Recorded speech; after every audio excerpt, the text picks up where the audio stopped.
Patuloy rin ang pagdarasal ng iba pang kaanak at kababayan ni Mary Jane Veloso na muli pa nilang makakapiling ng ligtas ang kanilang mahal sa buhay. Mula sa Cabanatuan City sa Nueva Ecija, may ulat on the spot si Rida Reyes. Rida? Yes, Rafi, sa kabila nga ng kumpirmasyon na matutuloy na itong execution ng OFW na si Mary Jane Veloso, umaasa pa rin ang isang himala ang kanyang mga kababayan dito sa Cabanatuan sa Nueva Ecija na hindi matutuloy ang kanyang parusang kamatayan.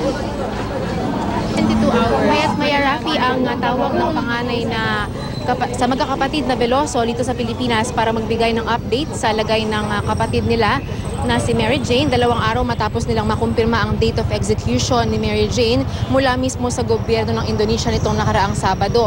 Ayon sa isa pang ate ni Mary Jane na si Darling, huling tumawag kagabi ng kanyang ate Marites para sabihin na pabalik sila ulit sa Execution Island kung saan inilipat si Mary Jane kasama ang kapwa niya, mga death convicts. Nauna nang iginiit ni Darling na di siya lilipad pa Indonesia dahil dito raw muna sa Pilipinas na gustong makitang muli si Mary Jane ng buhay. Pero kaninang umaga, Rafi, ay nagpasya na rin siya na magpunta na rin sa Indonesia anytime ngayong araw para pagbigyan na rin ang kahilingan ng kanyang kapatid na si Mary Jane na magkakasama at buo silang pamilya doon sa Indonesia, anuman ang maging kapalaran niya. Ngayong araw ay makikibahagi rin muna si Darling sa prayer vigil sa Maynila na gaganapin para sa kanyang kapatid para muling manawagan kay Pangulong Aquino na gawin ang lahat para makumbinse si Indonesian President Widodo na isalba ang buhay ni Mary Jane. At mamayang hapon naman, Rafi, ay isang ecumenical service ang gaganapin dito yan sa Cabanatuan, Nueva Ecija, na dadaluhan naman ng mga iba't ibang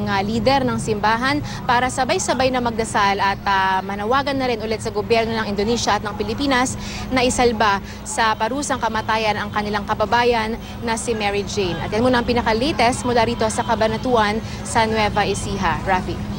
Maraming salamat, Rida Reyes.